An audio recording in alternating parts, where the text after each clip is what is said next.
Welcome to Risk Roundup.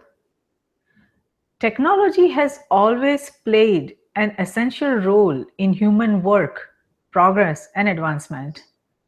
From the very first stone axe to the artificial intelligence driven robots that we see today, technology has advanced with years, and so have we, the humans. Now, with the advances in technology, machines that were increasingly working alongside humans or for humans have come a long way and have started working on their own. Thus, the way we, the humans, live and do things is changing fundamentally. Artificial intelligence driven automation has begun to transform entities across nations, its government, industries, organizations, and academia, in short referred to as NGIOA.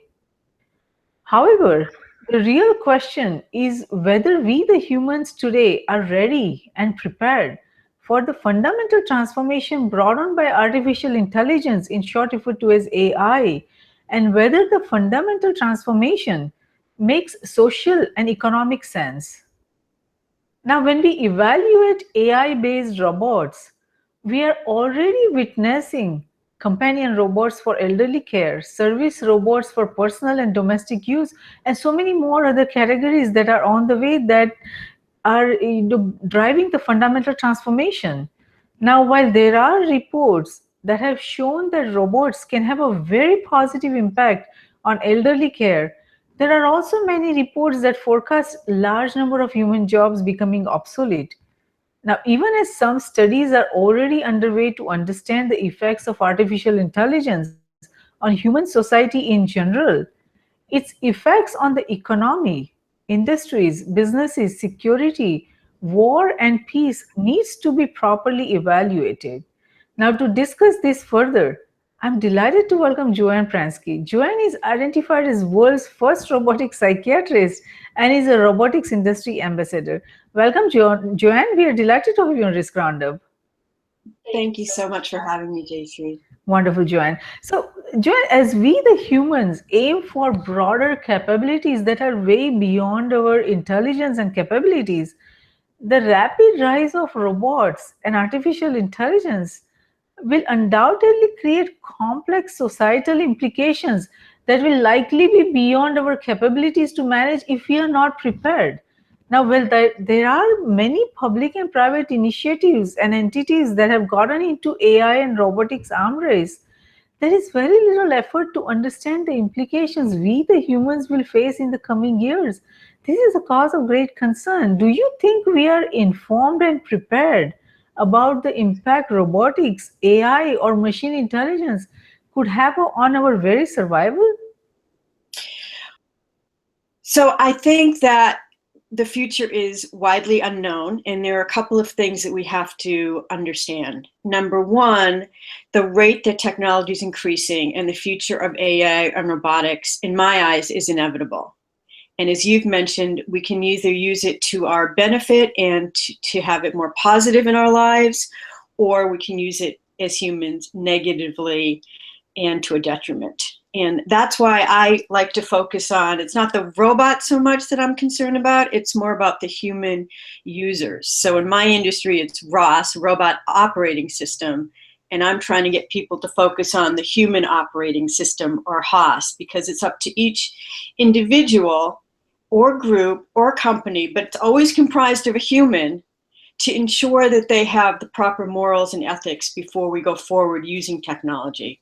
The second thing I think that's important is that awareness leads to acceptance, and that's a little bit more of what I try to do. So the more we in the world are prepared by seeing what exists, what robotics and I can do, and what they can't do, is a way for us to experience the going forward. And in that regard, I believe awareness leads to the acceptance, which, as I mentioned, is no longer science fiction. Yes. And the third thing I think that's really important, I'm having trouble with my words today. Okay, let me go back here. I am so sorry, I'm having trouble with my words today. Okay, the third thing that's very important is it's not about robots versus humans. It's about us collaborating and cooperating with technology. It's not them versus us. It's this new evolution in which we get to improve ourselves physically and in our lives by using technology. So in other words, we're completely dependent upon computers, and now we're going to be completely dependent upon other related technologies, sensing and vision, that all go to make our lives and aid our lives in a beneficial way.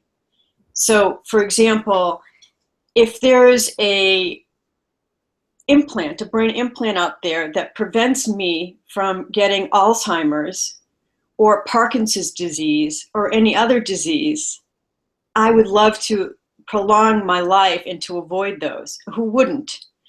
So technology is no question about it when it's used to save our lives, but then technology gets used in many other areas. So maybe instead of just boosting my memory, maybe I will use this to negatively don a headset in which I do nothing but link into porn in another country or something. So again, I think the goal is, though, that this is something we need to embrace, because there's no choice, there's no going back, and we need to again focus on what it means to be human, so that our interaction with machines, our new children, as if robot children, they're going to be communicating and learning from us. Yes, Regardless, their programming is to some point, but they're going to be learning from us. They're going to be learning from the Internet of Things, or as one scientist refers to it, as the robot of things. And this will allow a robot to learn surgery on a battlefield from another robot in the cloud. But at the same time, they will be interacting with us humans on a day-to-day basis. And I think it's very important that we focus not on just artificial intelligence, but social and emotional intelligence as well. The street smarts, the common sense. Yes, that is very true, Joanne. And you made a very interesting point about the human operating system and the coexistence. That is what we are looking at, that humans and robots, we all live together. And then we are, as you said, we are getting dependent on computers and artificial intelligence. So it is so much necessary, and it is so much required that we understand what those dependencies are going to create, what kind of challenges they are going to create, what kind of advantages they will bring to us, and we get prepared. Acceptance is, like you said, is the first step, and we have to accept that these changes are coming our way, and we need to be prepared so that we can minimize the negative impacts that could arise from the technological advances. And one of that challenge and that we all are going to face in the coming years is going to be about jobs, because artificial, that is non-human or machine intelligence, it describes computer systems that perform tasks traditionally requiring human intelligence and perception. So now the artificial intelligence, machine intelligence, can do a lot of the tasks that human intelligence and perceptions are able to do. But and as in the wake of recent technological advances in computer vision, speech and action and gesture recognition and robotics, there is a growing concern that artificial intelligence technologies may permanently displace human workers, robotize warfare, and make mass surveillance techniques so much easier to develop and deploy. So this very fact that there is a possibility of permanent displacement of human workers, that is a cause of great concern, because where will the humans go when those jobs are not available anymore? At this point also, when we don't have artificial intelligence at a very wide scale adopted or implemented, we still have challenges with the jobs. Not everyone is able to find jobs. Unemployment is a growing concern in so many different countries. So now when we have the possibility that more people will be unemployed, that is a cause of great concern. Well, first we have to remember that, as you said, when it comes to jobs, you're talking about functions, and machines and technology, robotics have always increased productivity.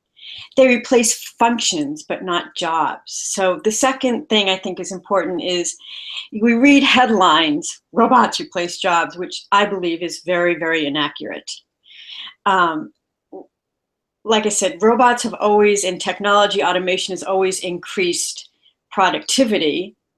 And I mean, there have always been more jobs created and lost, and we have to stop thinking in terms of the jobs, because we as humans need to, there is going to be displacement. I don't think there is replacement. So I think there's displacement, and we need to prepare ourselves and retrain, but we always have. I mean, there are no more cigarette girls or elevator button pushers or milkmen, or even who writes anymore, you know, doing a document. What secretary writes with the documents? When the computer came out, the PC was first used in the early 80s, I think a secretary had the same concern. I'm going to be replaced. He doesn't need me, or she doesn't need me anymore. When in actuality, there became about 13 new secretarial job classifications, from receptionist to database manager to word processor. So that's the sort of thing we have to look at.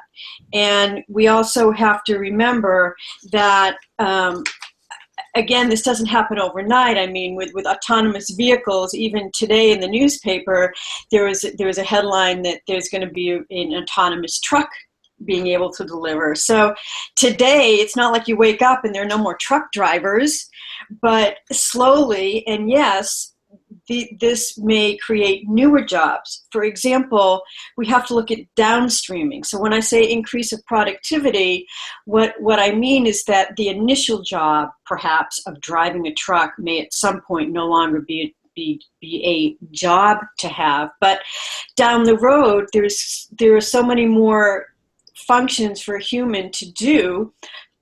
There's going to be an increase in autonomous vehicle parts and distribution and support and tech service, and about 50% more jobs we don't even know, if you want to look at it as jobs.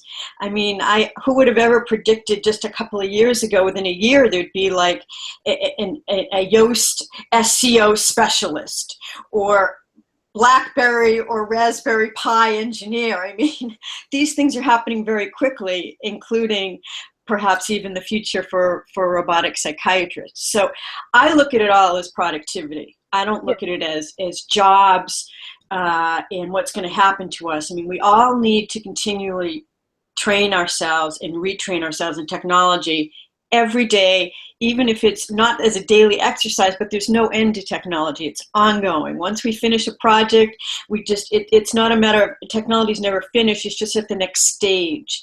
And even with our iPhones, well, fine, we finally learn our latest version on the iPhone, and then 2 months later, we have to learn and download the new version and see how that affected us. So it's an ongoing basis. And I don't think it's like you wake up and then everyone's unemployed. I think it's about productivity, to which machines and automation don't need to reap the benefits. So I think things could get, economically better for the world. The other thing is with the internet and the future of virtual reality and holograms and artificial virtual reality, that you could be in a third world country and be able to, even now, for example, maybe take an online class from a free class at Stanford if it's offered. So we're going to increase the indirect learning in education.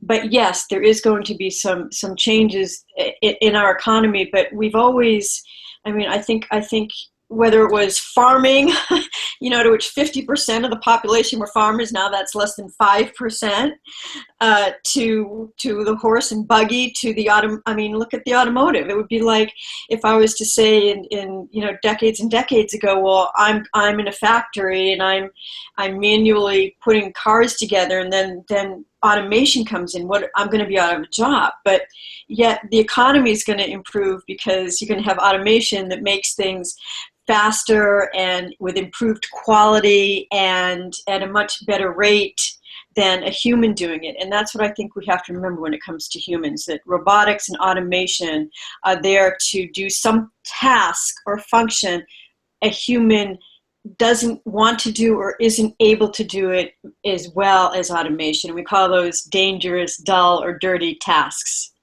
No, So that's a fair point. I see your point there that it is not just that the jobs will be lost. There will be a lot of jobs that will be created. That is welcoming, and we have seen that with every industrial revolution, new jobs, new kind of requirements, positions have been created. But the challenge is that humans, by nature, are not very good with managing change.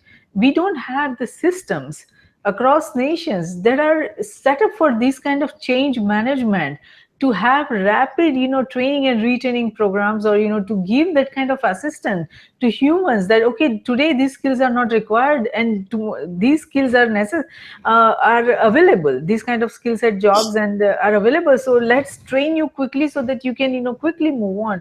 First, it's not within human nature to go through that kind of quick changes. With iPhones and all that, yes, people go through that, but when it comes to training and preparing themselves for new kind of roles, humans are still not very quickly able to adapt with these kind of changes, and that is the reality. So we'll have to work on those human systems that we have put together, the infrastructure that we have, that the way we do things, the way we educate, everything needs to be probably fundamentally changed to make room for these kind of changes and transformations that are coming our way, because we are seeing that robots have started replacing workers on the factory floor, and Amazon is using robots to move around the goods in their warehouses, and that has already displaced a lot of employees. Now it's not that just the blue collar jobs are going, the AI revolution is also doing to white collar jobs what robotics is doing to blue collar jobs. Lawyers now use smart programs instead of assistants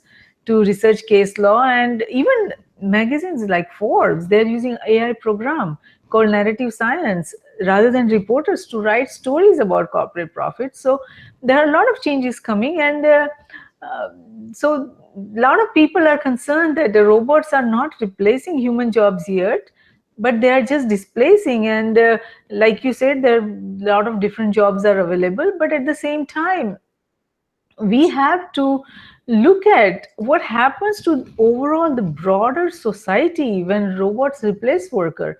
What will happen? What will be the goal of humans every day when they wake up? What would be that incentive? What would be that desire to wake up and that, okay, I want this, I have to achieve this goal, so let me wake up and let me get really excited about it, inspired about it, so I can go ahead and do those things. What would be this purpose? I think the society, a large portion of society will have challenges with the purpose, the human existence. yes, and a lot of it is, as you mentioned, fear. So in other words, in the 30s, there were the same fears that exist today about technology. But again, I don't see robotics, automation, and AI as replacing human workers. I see it as a collaboration process in which automation can do a part of my daily routine, in which allows me to give me more time to do what I want to do. And so you see that in automation. It's not that it replaces, even at Amazon. I mean, the workers now, instead of lifting heavy things with their arms and transporting and not being able to get products out, they're the same that now can be free to work with the robot to whether it's to program the robot or make sure things are running smoothly.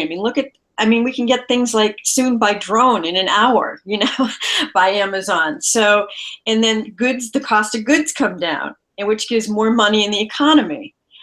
But I think that there are several things. And number one is, and I just had the pleasure of interviewing for Industrial Robot Journal, Gianmarco Verrugio, and he coined the word roboethics, and he's a scientist. And I asked him what should engineers be doing to best prepare the world for the future of robotics. And he said that it was important to focus on the philosophy of science and history, and not just the linear, math and science courses, because that creativity and critical thinking is what separates us from machines. And even and when you mentioned lawyers, again, we all use these as a tool. So I don't know if you've seen the recent IBM Watson featured on 60 Minutes, but IBM Watson is able to, in seconds, if not minutes, go through millions and millions of online papers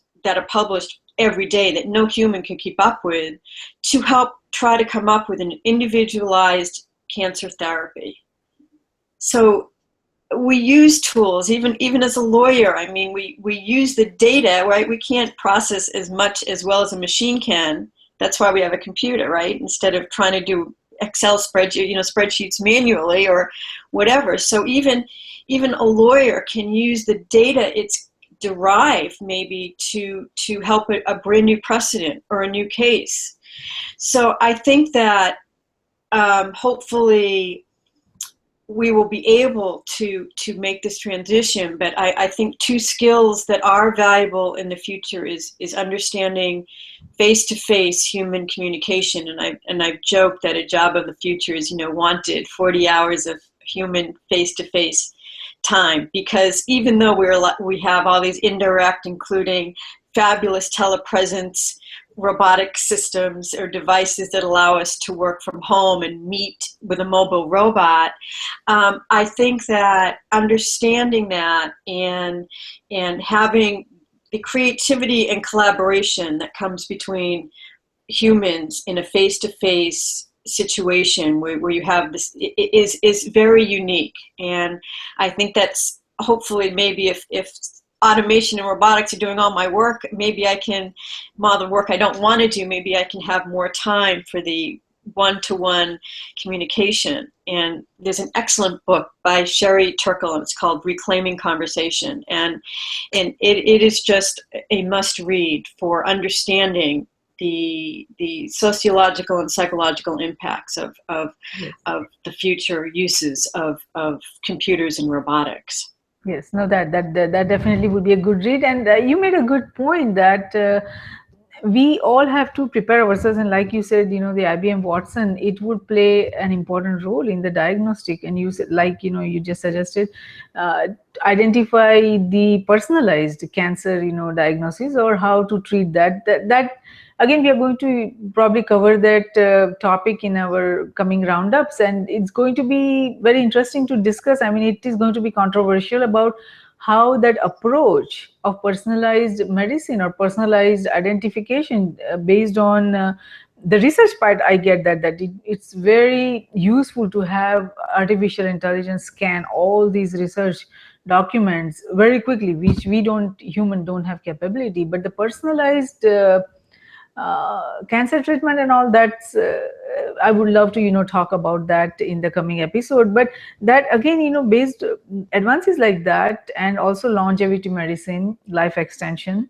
and augmentation of human performance is expected to become face of the global culture in the coming years, because of these so many advances are happening, not just in AI and machine learning, but also in all across in genomics and a lot of other sectors.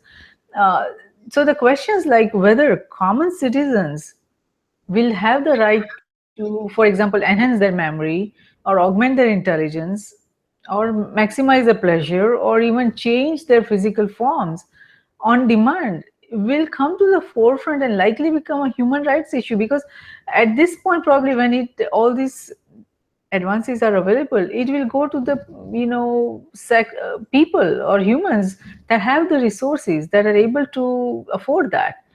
Then there are a lot of going to be issues about the imbalances. If, let's say, people with resources, their children have the ability to have the additional intelligence chips implanted into them, and they are getting the best grades because of that, because they have that intelligence, extra intelligence available to them.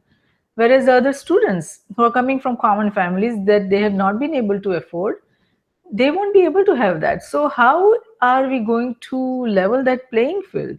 So there are a lot of ethical, moral, and other questions that come into play. So the question is, how are we as nations going to deal with this? Well, those are some very challenging points, and the hope is that all of humanity can benefit, particularly if we don't, robots and automation and whatever the new science is, don't need to personally reap the benefits. So the goal is that with technology we can spread it around the world, including the wealth. But you brought up some very interesting questions and issues, particularly when it comes to social change and policy around the world and in this country as well. So right now, and again, I can't speak for the other countries in the world, but they tend to, Asia and Europe tend to embrace technology a little bit more than in the US in terms of change. But here in the US, there are some organizations already that are being established to address these issues, and hopefully they would have a good interaction and interface with the government. One of them is what Elon Musk started, the Future of Life Institute, which is about safeguarding life and developing optimistic visions of the future, positive ways for humanity, considering new technologies and challenges. The other one is responsiblerobotics.org, which just formulated to use robotics responsibly. In other words, should an autonomous robot on the field be allowed to kill a human? And this organization thinks no. But when it comes to advancing our bodies and our life, and I mean, it's almost like there's some things we're all allowed to have, and there's some things not, right? So not all of us can afford, if we need a medical drug that's $200,000 a month. But on the other hand, if we can impact in the state, say Medicare, it's going to be a lot less expensive to have an exoskeleton or a prosthetic arm than it might be for me to be in a hospital, or for me to pay for a human aid and worker to come to my home. And I think that is a benefit of technology, and one that makes certain economic sense, even though I'm certainly not an expert in any of economics or anything. But I see that would be, these are things we just have to be a lot more open-minded when it comes to I think how to make it work. And like I said, I always default personally to automation, and I think that's where you're going to see, I mean, in Asia, robots, as you mentioned, are social robots, because they have a need they don't have enough humans to care for the elderly.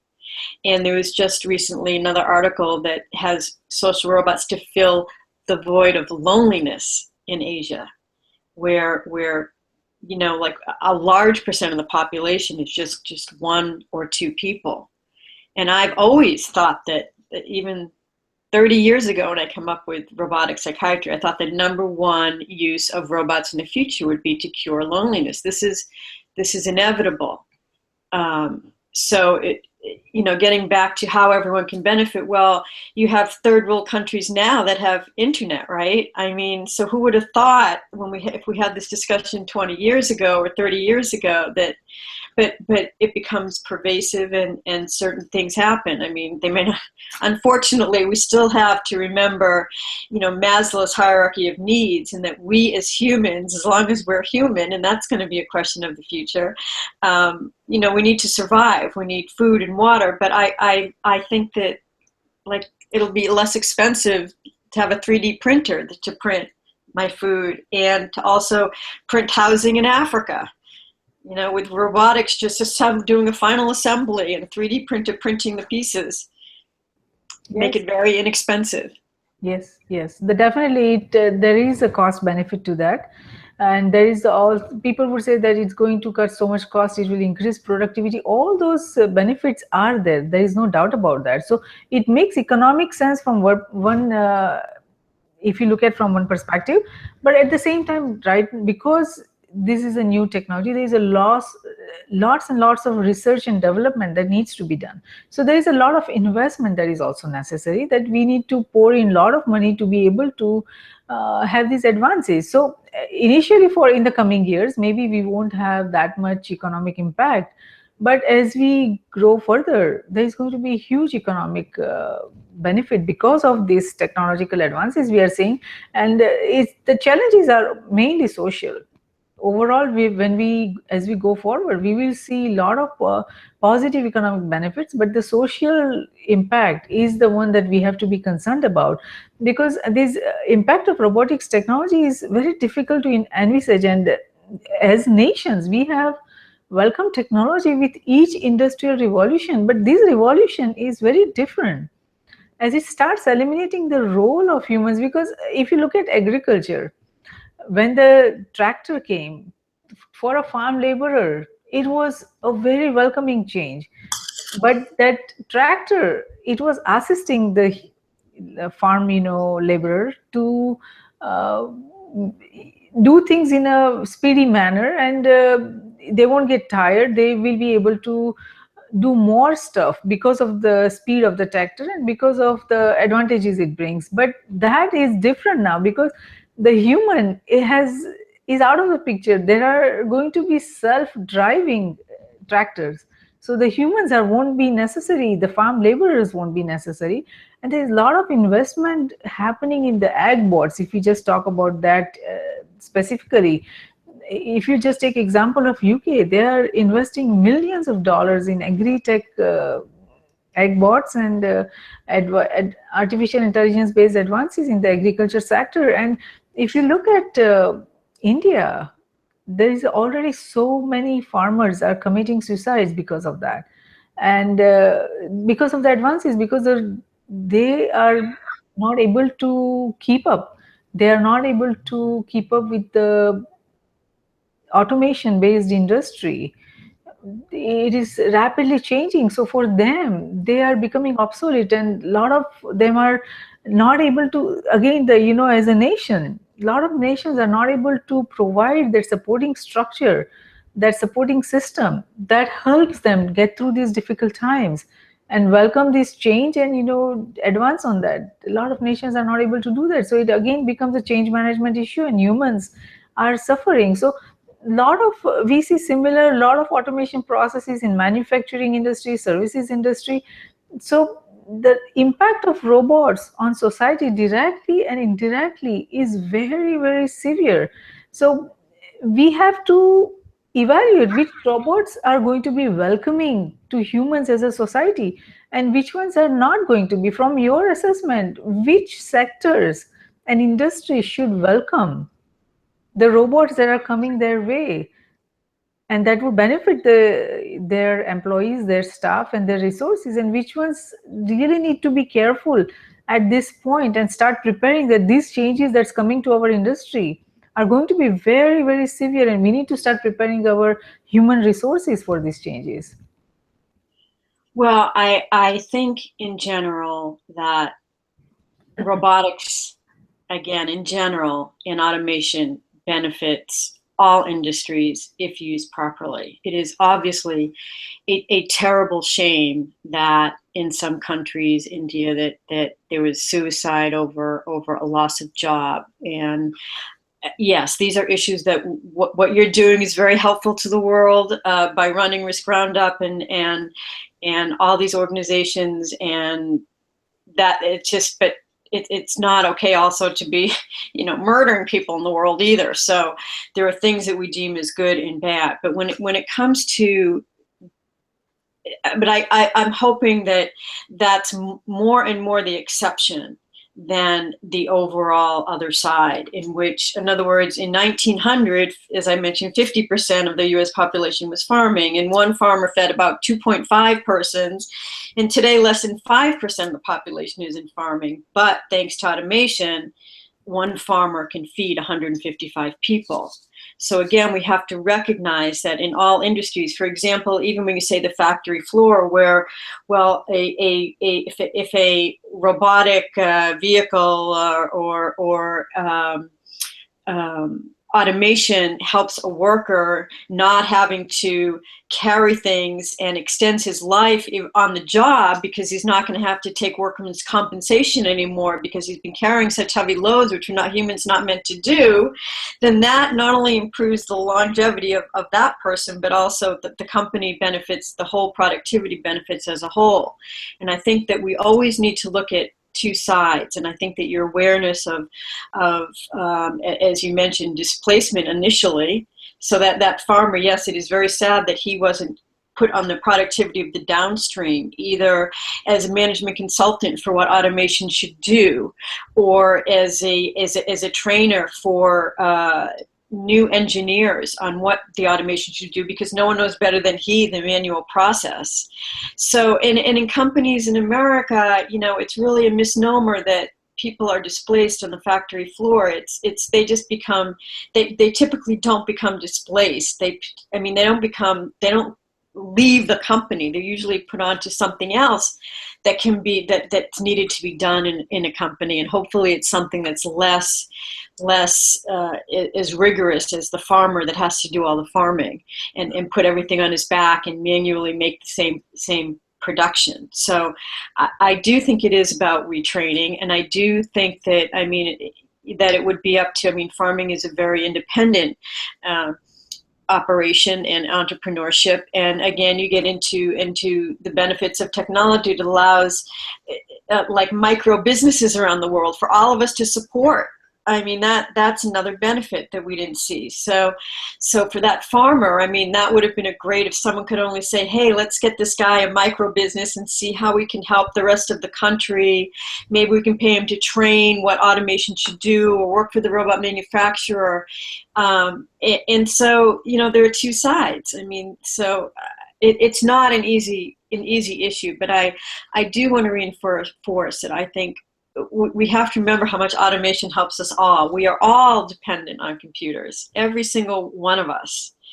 And I don't know, I'm imagining that third world countries, even they have a cell phone, they may not have clothes, but they may, I don't know this for sure, but we all are dependent, and yet we never feel like, oh, a computer's replacing my job, like in the movie 2001 Space Odyssey when that came out in the 60s. I think we all kind of sat back with those of us who saw it at that time and said, oh my God, a computer's going to replace my job. They're going to take over the world and they're going to kill us all. And that's not happening. You can see that we have interacted and dependent and interdependency. Yes. And how many of us can just not have any device or any computerization for a day? That would be very difficult. And so that's just going to increase, and the benefits to us will hopefully increase as well. Yes, no, definitely the benefits are going to increase, and we are welcoming technology advances. The progress and development is necessary, but at the same time, we collectively as NGIO decision makers, means government, industries, organizations, academia, everyone involved, the decision makers, they need to prepare for these coming advances, that what needs to change, what kind of frameworks we need to put in place, what kind of organizations we need to put in place, what kind of systems we need, what kind of technologies, tools and processes will be necessary so that we can quickly adapt to these changes and we can have a smooth transition. We can help the ones that need help. What kind of healthcare changes would be necessary, what kind of disability changes, pension benefits, unemployment, and what basic income guarantee we would need to provide to the humans, employees that are being displaced. So there are a lot of this simultaneous parallel developments need to happen that we don't see across nations. The decision makers, they're not even thinking about it. And it's not that the impact has not begun, the impact has already begun, but these parallel changes that we need to have, the system development and the infrastructure development and the process and framework, none of that is seen right now. And that is a cause of concern, because we need to have parallel growth and advances in each of these sectors. We cannot do it after 50 years or 100 years, after a lot of humans have suffered and a lot of human suffering is there. We are seeing mass migrations from Syria right now because of the terrorism. Just imagine, when industries on a large scale have started getting impacted, nations have started getting impacted, and this large amount of jobs will be lost. People, what would they do? Their mass migrations would happen from a lot of different nations. So unless we prepare and put together structures, because what happens in one country is no longer that country's problem. It impacts pretty much all countries. So unless we collectively come up with effective solutions, there are going to be a lot of challenges. So we have to see what kind of structures we put together, and so that we can make it easy for the employees or humans or citizens of different nations. So there is this growing concern. I mean, this right now people are saying that we are at artificial narrow intelligence, and we still have to reach the artificial general intelligence, and then of course artificial super intelligence. I mean, there are controversial reports about it that we haven't reached artificial general intelligence yet, so we won't go into the debate. But there is a concern that when we reach the artificial general intelligence, where the computers or robots, artificial intelligence, able to do pretty much what humans do, those at that stage, we would have to prepare ourselves with such huge changes that are coming our way. So there are the question is, how do we the humans prepare for their changes, and what are the consequences of it if the decision makers cannot work together? If we look at this reality of the nations, is that the political ideology has become outdated, political institutions have become outdated, the governance models and management models and business and technology models are quickly getting outdated. Everything has to be redesigned to make it effective, and we are not able to work together. There is so much divide across nations. If you talk about America, there is such a huge divide. You hardly see people talking about the issues. They're talking about irrelevant things, that doesn't matter to the humanity or human society. So how do we prepare for this? And if we cannot work together, how are we going to face the consequences? These are every single question you asked. I wish I had an answer for. And in my own way, this is what I've been thinking about for 40 years. And I determined when I came up with robotic psychiatry, it would be a humorous hook to get people to think about the future and how it would change society and how it would change us, without sort of really touting the negative or freaking people out. So these are very, very strong issues that I've been grappling with forever. And I don't think we have answers or specific answers. And I think you brought up like processes is number one. Thinking globally is number two.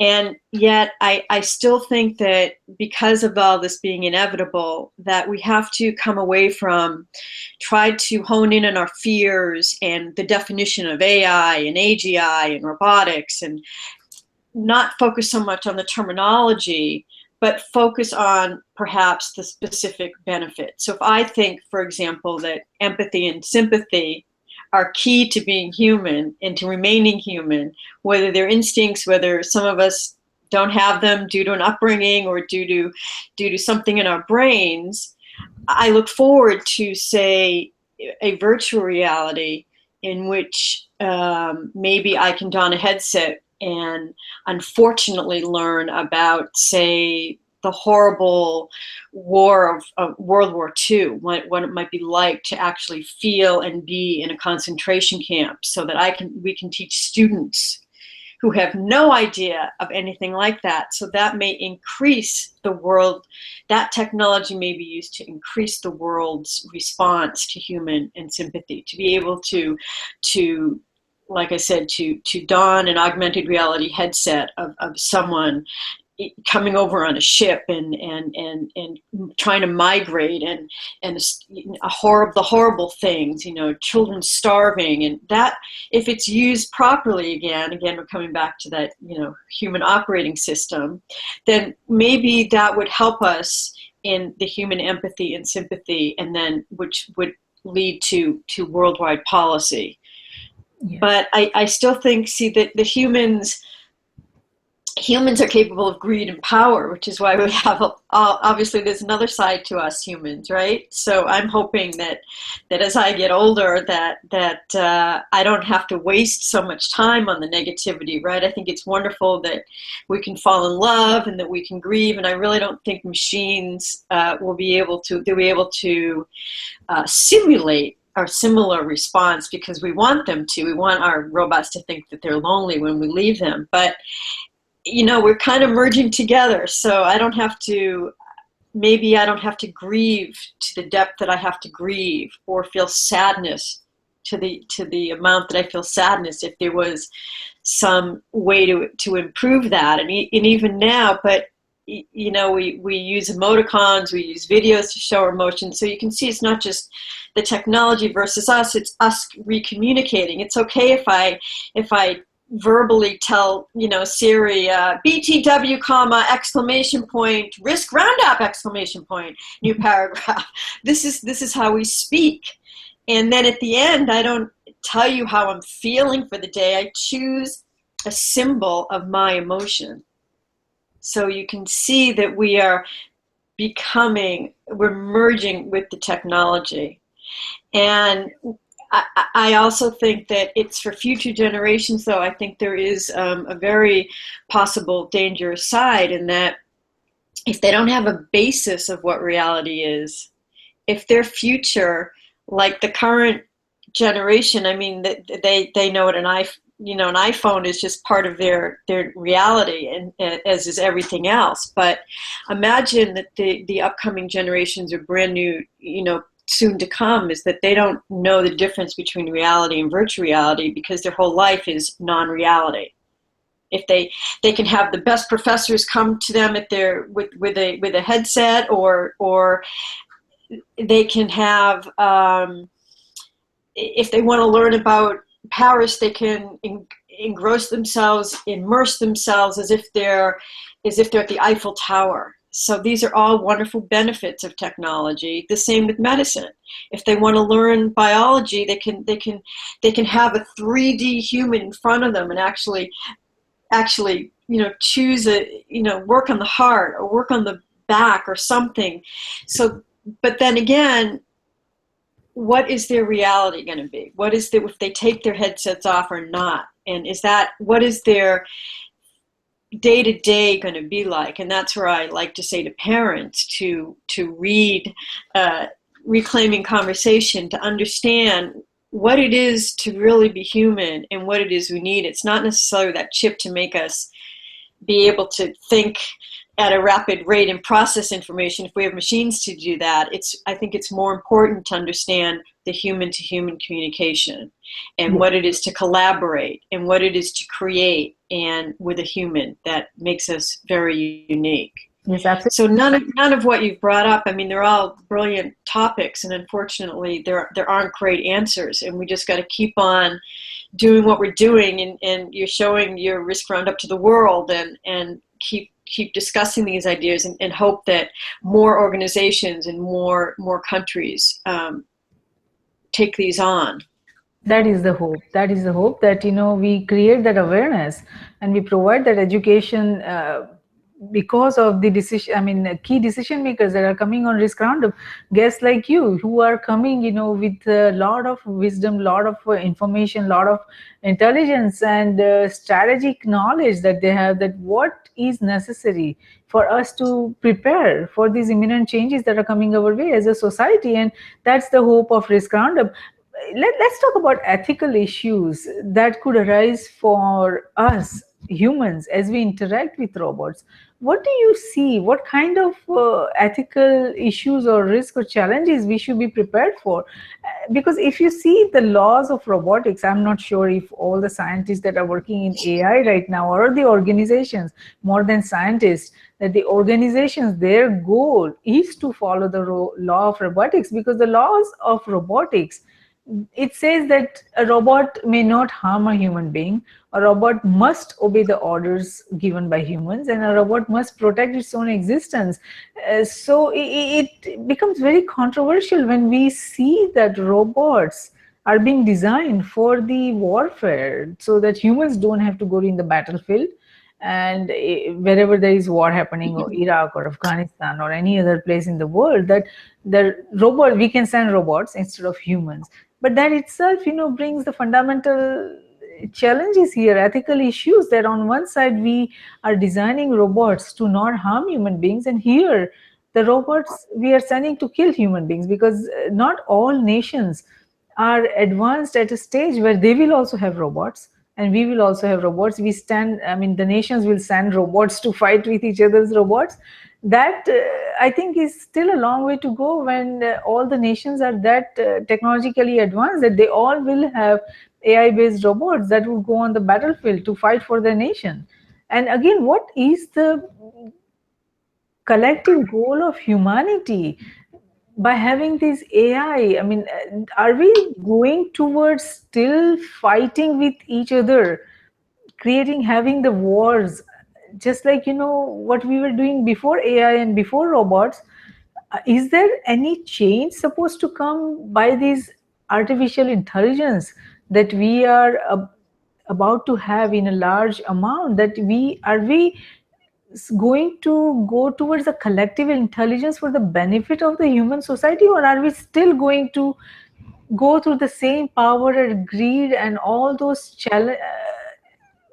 goals that nations, decision makers continue to have over the years, to just have the power and supremacy that our nation needs to be the best and we need to control everything and we need to make sure that every other nation just do whatever we want them to do? So what is going to be the goal here? That are we planning to advance as a society so we can take on bigger challenges, to go to Mars, to go to other planets, to explore our solar system, or many other solar systems? What is the goal here of this technology advancement? Well, I think it depends on what area we all have an expertise. Some of us focus in space. It would be great, right, to go to the moon, to go to Mars. It would be great to have robot colonies on Mars, manufacturing, and then just sending it back here. And basically, it would be maybe free to the world. I mean, of course, these are science fiction concepts, but it depends on, again, what aspect. I mean, you mentioned Asimov's laws, and what most of the public doesn't know is that he created a zeroth law, and that zeroth law was meaning it was higher than the first law. Instead of that a robot must protect a human, the zeroth law is a robot must protect all of humanity. And that is his primary. Of course, today the three laws really don't apply perfectly well in today's environment, but at the same time, it may be better than nothing, or it may be a start. But the zeroth law is very interesting, because if it means that a robot may end up killing 50 people or preventing North Korea or the world from having the whole world blown up, then we humans have to make those decisions all the time. There's no perfect scenario. There's no black and white. This is the real world is always gray. And it's interesting, because I just read that U.S. Defense Secretary, this was just a few days ago, Ash Carter, said that although the Pentagon has been very enthusiastic about developing autonomous weaponry, it will make sure the decision on when to pull the trigger is always made by a human. So that's a very reassuring statement. But I mean, if you think again of AI or all of technology, robotics, as a tool that was meant to benefit, even from a caveman starting fire. Well, some people don't use that tool very properly. A gun is another example. I don't want to give my personal opinions on guns, but they're not always used. They're not always used in a beneficial way. As we know, when someone, again, who doesn't have a strong HOS goes in and murders people with shooting. So, but the problem is not the gun itself. It's the laws, and it's the laws that allow for us to have people who are not fit. So that's where I see it more than the technology itself is always designed to help us. But it just like anything else, it's not. If I have a robot in my home that's used to help me get from my bed to the bathroom, that at $5 an hour versus $50 an hour can help me take care of myself, as much as in a way a human nurse would. Yeah, I would love to have a human nurse, but I'm not going to be able to afford that. So why not have a nursing robot that can take care of me? But if someone also decides to take that robot and steals from my next door neighbor, those are inevitable based on humans, which again gets back to educating the world, I think, on what it is, not only for technology, but what it is to be human, and what motivates us as a human, and how can we improve our social and emotional intelligence. Yes, absolutely. I think that is the key, how to improve our social and emotional intelligence. I read somewhere that robots are only as responsible as the humans who build and use them. So this means that we must ensure that the future practice of robotics is for the benefit of mankind rather than for short-term gains or personal or corporate gains or country gains. So we will have to ensure that the policies governing robotics must maintain ethical and societal standards of fairness and justice, and that is the key. So how would we ensure that the policies governing robotics must maintain ethical and societal standards for fairness and justice? Because for that to for us to be able to achieve that, we need to have ability to work together collectively. The reason I have come up with the NGIOA model is that nations, its government, industries, organizations, and academia, they all have to work together hand in hand, because government, industries, organizations, and academia, these are four important components of a nation, of any country. And if they cannot work with each other, then how are we going to be able to work for the benefit and advancement of the human society in general? Well, these are challenges, and you can only keep asking and trying to bring these to the attention of the world. I may have to write you in as a presidential candidate on the ballot, but we all humans tend to be in their own world, and until we can increase that empathy and sympathy, I think humans, we just default to our own basic needs and wants in our own basic life, and I think we are seeing that in a presidential election, which appears to be surreal that it's happening the way it's unfolded, but yet it is. So I don't have any good answers for you other than to continue to do what you're doing, and to make the world aware, and to keep asking the questions you're asking, and to hope that more organizations such as your own and others, that more people become members of these worldwide, and we make it a worldwide focus. But it's just as you can see in the world, it's just not happening. It's just not. So we have to keep our fingers crossed that the world hasn't, blown up since, all these fears of technologies have come along, right? They're being used or not used, or, this has been going for decades and decades, right? Since the 40s or 30s. So this is nearly 100 years coming up, and yet you deal with the negative that comes up when a 9/11 situation comes up, and you use technology to help you through these situations with our evil, or what other humans would deem is not really sick individuals out there in the world, and injustice, and then we have to just keep moving forward in the best way possible.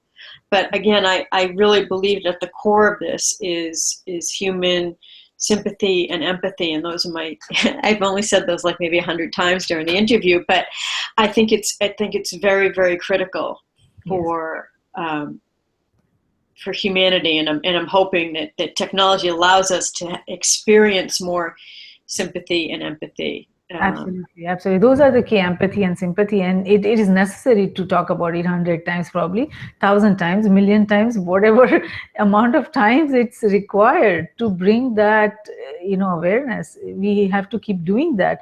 So we do understand and acknowledge some of the big challenges that we talked about it during our dialogue, but You have also been actively working in this field. You have been talking to many AI scientists. You have been going to conferences. You have been also on the editorial board of some journals. So, what do you see? Where do you see the big concerns other than empathy and sympathy? And of course, the other points that we talked about, the structural challenges that we have.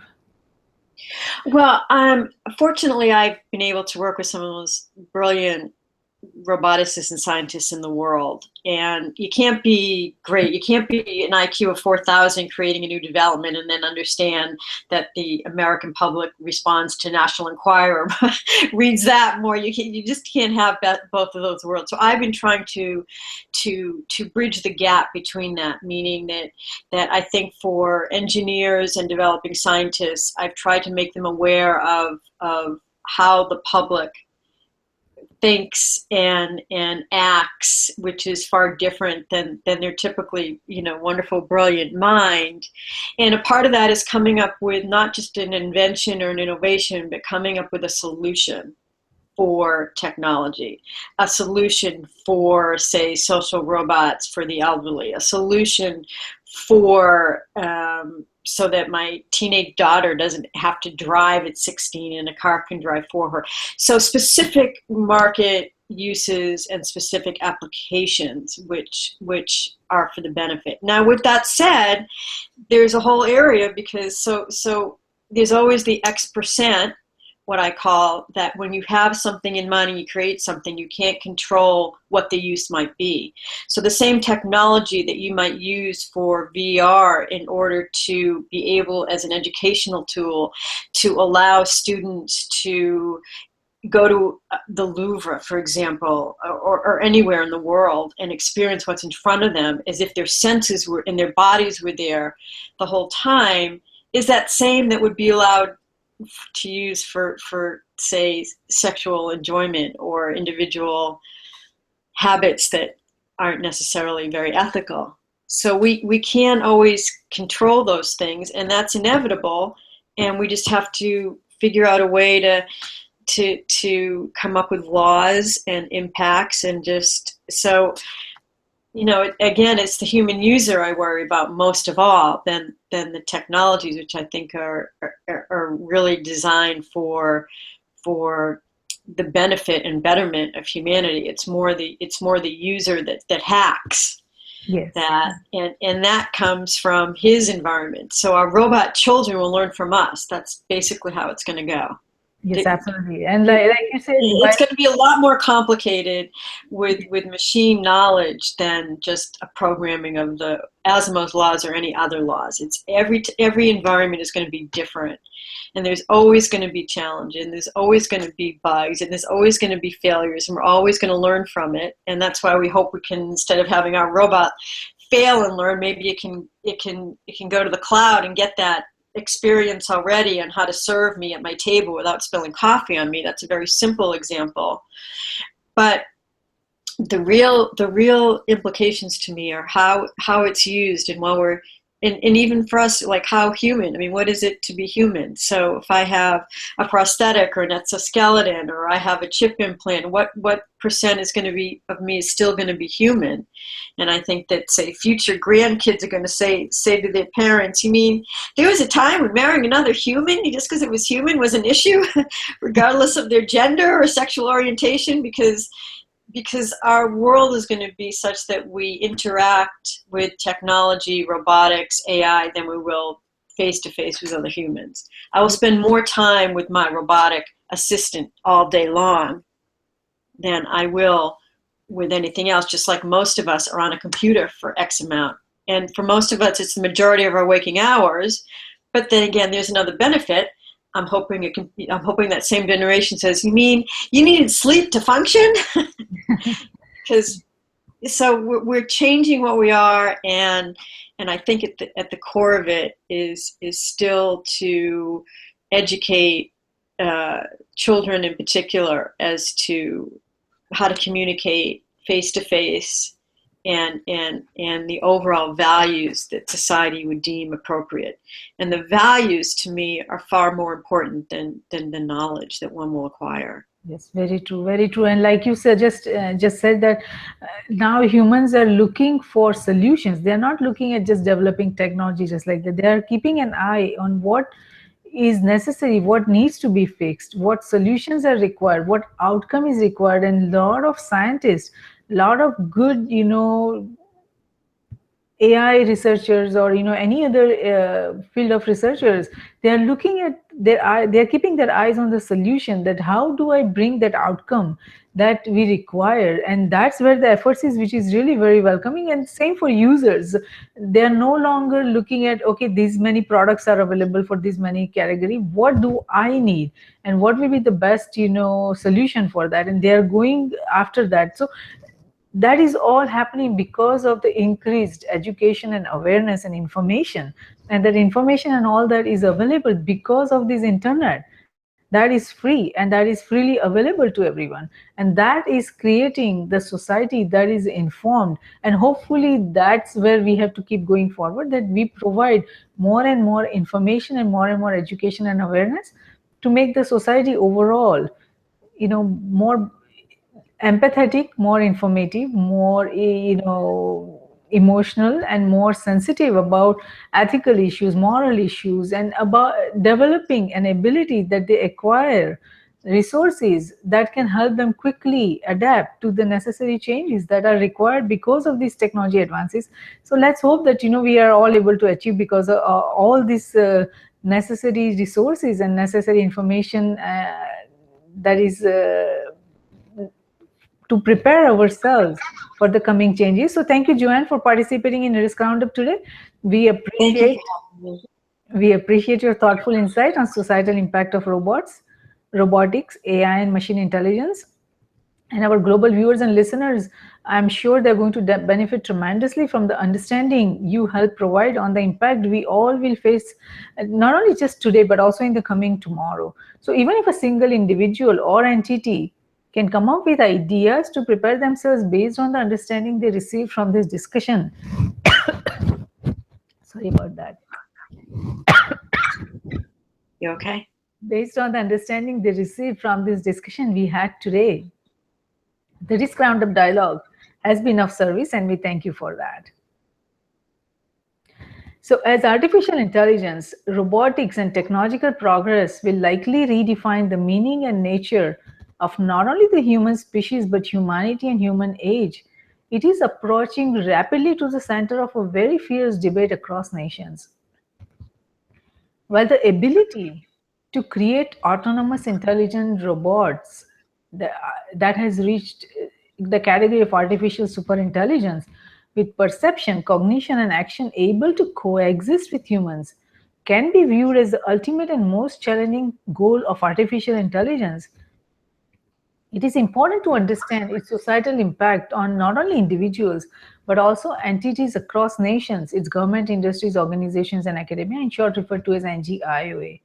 Risk Group Cybersecurity Risk Research Center and Strategic Security Risk Research Center are created for this very reason, so that we can identify, evaluate, and manage the risk facing NGIOA in CGS, that means nations, its government, industries, organizations, and academia, in cyberspace, geospace, and space. And we discuss, debate, and define necessary framework, structure, processes, tools, and technologies to manage the security risk of not only the digital global age but also the coming technological superconvergence.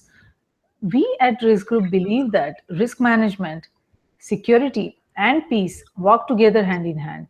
Though security is related to management of threats and peace to the management of conflict, risk management is related to management of security vulnerabilities as well as management of conflict, and it is not possible to conceive any one of the three without the existence of the other two. All three concepts feed into each other. We believe that the security we build for ourselves is precarious and uncertain until it is secure for everyone across nations. Tradition becomes our security, so if we build a culture of managing risk effectively, it will lead us to security and security will lead us to peace. Let's manage the existing and emerging risks together. For more information on the risk roundups, to watch the risk roundup videos or hear the risk roundup podcast, please go to riskgroupllc.com and do not forget to subscribe and share. Until next time, I'm Jayashree Pandya, host of Risk Roundup, signing off. See you next time. Thank you.